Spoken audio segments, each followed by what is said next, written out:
Hai, Shalom sahabat Bible Study. Bagaimana kabar kalian semua? Semoga kita selalu dalam keadaan sehat dan selalu dalam pemeliharaan Tuhan. Amin. Karena hari ini kita akan belajar Alkitab bersama seorang narasumber. Mari kita sambut Pastor Andre Tunggal. Halo teman-teman Bible Study semua. Bagaimana kabarnya, Pastor? Puji Tuhan, tapi sedikit kena mental. Kenapa, Pastor? Karena hubungannya sama tema hari ini. Betul sekali, karena hari ini sahabat Bible Study kita akan belajar satu tema. Tadi sudah di-spill sama Pastor Andre.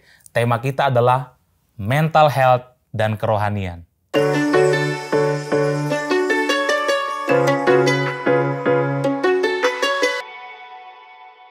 Sahabat Bible Study, beberapa tahun terakhir publik banyak menaruh perhatian terhadap isu mental health atau kesehatan mental. Di Indonesia sendiri ada dua kelompok yang melihat mental health ini. Yang pertama, menganggap kesehatan mental atau mental illness adalah sebuah aib atau sebuah hal yang memalukan dan juga dihubungkan dengan keadaan seseorang yang jauh dari Tuhan. Sementara kelompok kedua melihat bahwa mental illness itu adalah sesuatu penyakit yang sama dengan penyakit fisik, sehingga tidak boleh dipandang sebagai hal yang tabu. Nah, terkait hal ini, kekristenan perlu untuk melihat mental health khususnya dari perspektif Alkitab. Nah, hari ini kita sudah bersama Pastor Andre Tunggal. Kita akan membahas tentang mental health ini. Dan Pastor Andre, sebelum lebih jauh kita melihat mental health dari perspektif Alkitab, mungkin pertanyaan mendasar yang perlu ditanya adalah, apa itu mental health atau mental illness secara umum? Boleh dijelaskan, Pastor? Iya. Kalau kita ngomong tentang mental health ya, ini bukan kebetulan ya, saya rasa ya. Karena dalam pelayanan saya juga di bidang digital ministry, Hello God yang sedang saya rintis juga, itu kita bahas banget soal masalah mental health. Kami sadar betul ini jadi satu problem besar. Jadi salah satu salah satu aplikasi kesehatan yang terkenal di Indonesia hari ini, saya dapat report langsung dari data basis datanya bahwa per hari itu bisa sampai jumlah 30.000 orang itu discuss soal masalah mental health. Mengalami depresi, ya, anxiety, mengalami disorder berbagai macam itu. Jadi kita seperti tadi mungkin bro ngomong ya, bahwa beberapa tahun terakhir ini ngomongin mental health itu rame. Ya. Sebenarnya per dekade belakangan ini, ya, apalagi dengan sosial media yang sudah setiap orang bisa ekspres dirinya sendiri, kita akan menemukan bahwa pergumulan tentang yang namanya mental health itu gede banget. Dan ini jadi pergumulan anak-anak muda zaman sekarang. Nah cuman kalau pertanyaannya adalah sekarang kalau kita ngomong apa sih mental health dan sebagainya, mungkin kita mesti mencoba untuk membaginya secara lebih clear dulu gitu. Antara yang namanya mental illness dan mental disorder. Ya kan mental health itu kesehatan mental. Betul.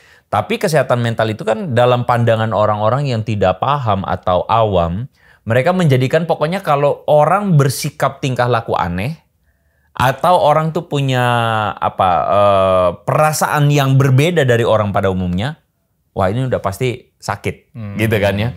Nah mental illness atau sakit mental itu sebenarnya ada hubungannya dengan sesuatu sifatnya biologis.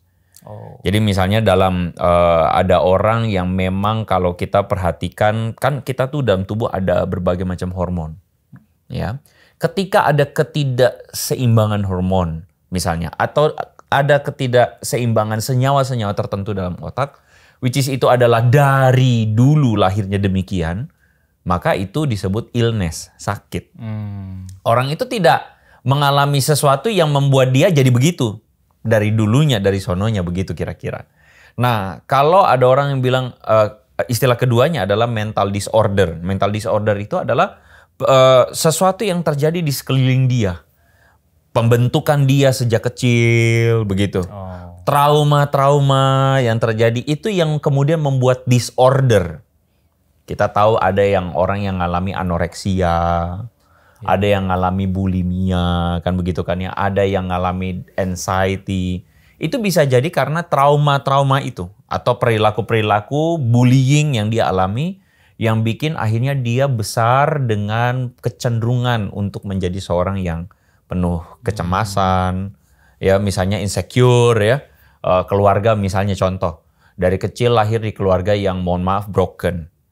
orang tua yang suka perang mulut, berantem. Itu membuat seseorang itu jadi disorder.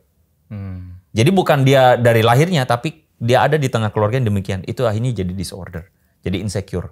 Ya. Ada orang yang khawatir berelasi. Kenapa? Karena dia melihat mungkin saja ya orang tuanya itu ternyata berelasi atau menikah itu tidak tidak membahagiakan. Ada orang yang tumbuh dalam hatred, kebencian, karena melihat bahwa hidup itu pahit. Jadi itu mental disorder itu tuh sesuatu yang terjadi di luar dan mempengaruhi kita, sehingga seseorang itu melihat fenomena, memahami fenomena, akhirnya memahaminya secara salah. Ya, melihatnya secara salah, dan itu yang kita sebut dengan tadi mental health. Oh, jadi mental illness itu bawaan lahir. Mental illness itu lebih kepada fisiologi, biologi ya. Jadi fisiologis. Jadi sesuatu yang sifatnya di otak kita memang ada kekurangan. Jadi kalau misalnya ya, mungkin bro pernah dengar ada orang yang bermasalah dengan hormon tiroid. Akhirnya itu jadi marah-marah terus. Karena apa ya? Karena masalah hormonal misalnya, ya kan? Mungkin bro juga pernah kan ada orang bilang PMS syndrome. Ya. Itu memang lebih kepada ada fisiologi, tapi ada dalam ini juga kan, maksudnya perasaan orang juga kan. Karena apa? Karena ada ketidakseimbangan hormonal. Itu adalah sesuatu yang wajar karena itu sifatnya fisiologis. Tapi kalau kita ngomong illness, itu berarti bukan karena situasional, tapi memang dari sononya kayak gitu. Jadi yang dipengaruhi oleh situasi itu disebutnya mental disorder. Disorder, situasi dalam arti ketika lingkungan ya. Kejadian trauma-trauma yang terjadi sekeliling dia. Iya.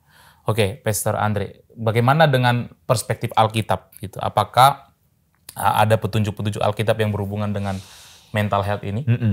Jadi, ini kerennya Alkitab kita nih ya. Kerennya Alkitab kita itu adalah begini. Kita memang tidak akan menemukan definisi atau kata istilah mental health dalam Alkitab. Yeah. For sure, karena istilah mental health itu istilah yang baru didefinisikan sekian dekade ini. Tetapi apa yang didefinisikan oleh mental health itu mengenai kecemasan, mengenai kekhawatiran, ya, mengenai apalagi ketakutan, disorder, apapun itu sebenarnya sesuatu yang dialami semua orang sejak dulu. Bahkan di Alkitab kita sudah menyebutkan tentang misalnya hal kekhawatiran. Yeah. Yesus mengatakan, siapakah di antara kamu yang karena kekhawatirannya dapat menambahkan sahasta juga dalam hidupnya, gitu kan? Kekhawatiran itu disorder, gitu. Karena apa? Karena mengalami kejadian-kejadian yang menakutkan dan sebagainya. Akhirnya kecenderungan khawatir itu terus bertumbuh. Akhirnya orang ini khawatir melulu misalnya. Kayak gitu sih. Jadi di Alkitab itu banyak sekali ngomongin soal masalah, kalau tadi ngomong tentang kekhawatiran, misalnya di Filipi pasal 4 ya, Paulus ngomong tentang janganlah engkau khawatir tentang apapun juga. Nyatakanlah segala sesuatu di dalam doa, di dalam ucapan syukur, dan kiranya damai sejahtera daripada Tuhan itu yang melampaui segala akal akan memelihara engkau. Ini menariknya. Paulus mengatakan antitesa dari kekhawatiran itu damai sejahtera. Jadi kekhawatiran itu adalah satu keadaan di mana kita itu melihat keadaan sekeliling kita melalui mata manusiawi kita, dan menjadi khawatir adalah respon natural. Tetapi Paulus kemudian mengatakan biar peace atau shalom daripada Tuhan itu boleh memelihara kita, boleh memelihara hati kita. Jadi perhatikan deh. Manusia itu cenderung melihat segala sesuatu yang cuma dilihat mata, yang dirasakan secara dunia begitu, maksudnya dirasakan secara natural. Kalau saya misalnya melihat ancaman resesi di depan, wah saya khawatir, saya takut. Gimana ya saya menghadapi hidup? Itu natural. Tetapi Alkitab melalui Filipi tadi pasal 4 ayat 6-7, Paulus mengingatkan bahwa engkau tidak sendiri. You're not alone. Ada Tuhan dan ada keberadaannya sebagai pencipta dan pemeliharamu. Ketika kita melihat Tuhan, maka damai sejahtera dari Tuhan itu akan memelihara kita, menguasai pikiran kita. Kata shalom atau damai sejahtera itu seringkali kita sama dengankan dengan rasa senang, iya nggak sih? Happy. Wah, nah ini kebanyakan anak-anak remaja nih ya. Lu tahu dari mana dia jodohmu? Gitu kan ya. Oh, waktu gue lihat dia ada damai sejahtera. Ya, lu nonton konser Blackpink juga lu damai sejahtera gitu kan ya. Lu main Mobile Legends juga lu damai sejahtera. Damai sejahtera itu tidak sesimpel lu happy. Tetapi damai sejahtera itu adalah sebuah harmoni. Oh keren ya. Bukan terminal Transjakarta ya, bukan. Tapi sebuah harmoni antara kamu dan Tuhan. Dalam arti begini, kalau kita melihat Tuhan sebagai penguasa, pencipta, pemelihara, maka kita tahu bahwa kita nggak bakal ditinggalin. Gitu. Kehendak Tuhan, natur Tuhan adalah dia memelihara, menjaga. Natur Tuhan adalah dia punya rencana yang indah. Natur Tuhan adalah kebaikan. Ketika kita sinkronin pikiran kita dengan dia, damai sejahtera terjadi. Ada sebuah ketenangan yang sejati. Ada sebuah damai. Ada sebuah shalom, sinkron saya sama Tuhan. Wow. Itu sih damai sejahtera, ngomongin damai sejahtera. Oke, Pastor Andre tadi ada sebut mengenai kekhawatiran itu bisa menjadi salah satu gejala bahwa seorang kena mental disorder seperti itu. Tapi kan gini, kekhawatiran itu kan suatu hal yang natural, semua orang alami gitu. Indeed. Nah, sampai titik mana kita bisa menentukan bahwa kekhawatiran ini sudah sampai di level mental disorder tadi atau cuman sekedar kekhawatiran manusiawi? Yes. Bagaimana, Yes. Gue kasih contoh misalnya ya, lapar. Lapar manusiawi nggak? Betul, manusiawi. Manusiawi banget. Tapi ketika seseorang lapar, maka respon kita seharusnya kita makan. Tetapi pertanyaannya adalah begini, apakah ada orang yang lapar terus? Terus-menerus lapar? Ada nggak? Nggak ada. Ada. Makan dikit, lapar lagi. Makan dikit, lapar lagi. Ada nggak? Ada. Sebenarnya itu bukan soal lapar. Itu soal apa? Itu soal masalah ada sesuatu yang keliru nih sama dirinya nih. Sehingga otak dia atau let's say apapun dia kayak craving things terus. Akhirnya makan. Itu berlebihan. Khawatir natural nggak? Natural. Respon khawatir itu adalah respon logis kita. Respon alam bawah sadar kita.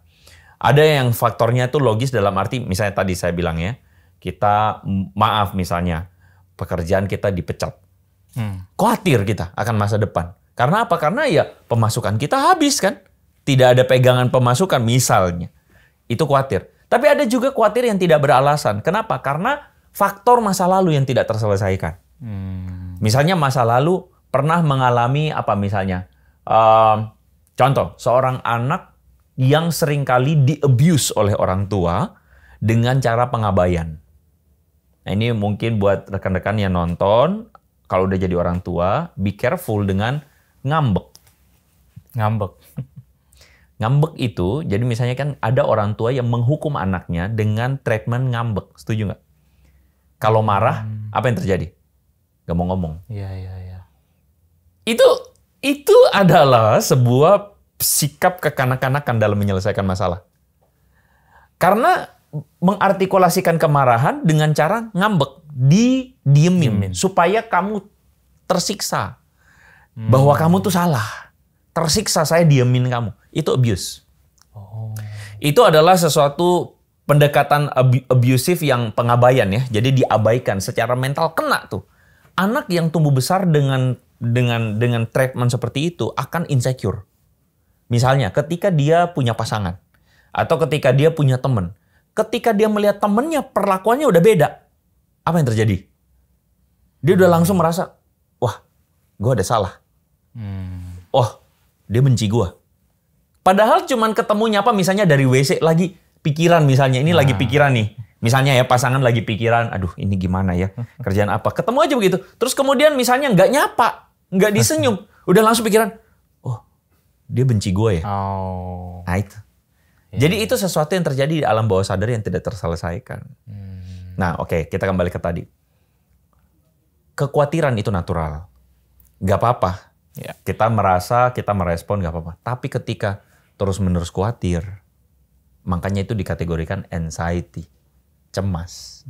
cemas terus bawaannya, kecemasan. Kadang-kadang orang nggak tahu ya kenapa gue cemas aja terus. Itu disorder. Nah itu masalah. Sama kayak misalnya lapar. Lapar itu natural, lu makan kan gitu kan ya. Tapi ada orang yang terus-menerus lapar, itu bahaya. Dia makan iya, tapi bentar lagi lapar lagi, bentar lagi. Pokoknya lihat apa craving, itu sebenarnya udah bukan masalah lapar. Itu masalah keinginan kerakusan, nah gitu kan. Nah itu udah bahaya. Iya. Jadi gitu. Kalau dia terus-menerus hidup dalam ketakutan, ada potensi bahwa dia memang sudah kena mental disorder kan. Makanya di dalam Mazmur 42 misalnya, Daud itu berulang-ulang ngomong, mengapa engkau tertekan, hai jiwaku? Mengapa engkau gelisah dalam dirimu? Jadi berharaplah kepada Tuhan. Berharaplah. Jadi Daud itu kayak seakan-akan ngomong sama dirinya. Kenapa kamu gelisah? Kenapa kamu khawatir? Kenapa? Apa solusinya? Berharaplah kepada Tuhan. Wow. Keren ya? Keren. Jadi ketika seseorang itu cuman hanya rely on himself, itu bahaya banget. Karena disitulah kita cuma bermain-main dengan diri kita tanpa kita bertanya, Tuhan, apa yang layak harusnya? Bagaimana seharusnya? Gitu kan. Oke, Pastor, ada pertanyaan yang cukup penting juga. Ada tuduhan mengatakan gini, Yesus ketika di Taman Getsemani, itu kan dia benar-benar seperti ketakutan dan bahkan pilunya sampai mengeluarkan darah. Gitu. Dan ada yang menuduh bahwa, oh Yesus terkena mental disorder. Nah tapi jangan dijawab sekarang, Pastor. Kita akan jawab ini di part berikutnya dari episode ini. Sahabat Bible Study, kalian pasti penasaran dengan perihal Yesus yang tadi dituduh mental disorder. Dan itu akan dijawab oleh Pastor Andre di part berikutnya dari episode ini. Jadi jangan kemana-mana, saksikan terus Bible Study, karena kita akan masih ketemu di part berikutnya. Saya Roni Sitorus dan Pastor Andre Tunggal pamit undur diri. Sampai jumpa lagi. Shalom. Tuhan memberkati. God bless.